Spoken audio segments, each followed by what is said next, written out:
Mushroom கறி எப்படி செய்கிறோன்னு பார்க்க போகிறோம்.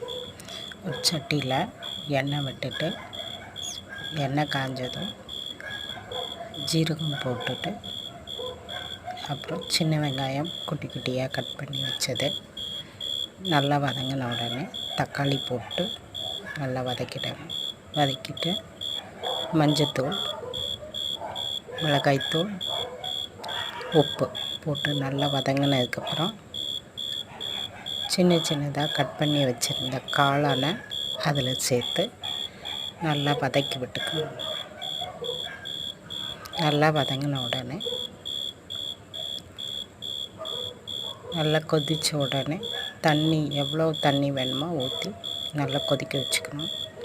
கொதிக்க வச்சுட்டு இதில் தேங்காய், ஜீரகம், 2 வத்தல் போட்டு அரைச்சி வச்சுக்கணும்.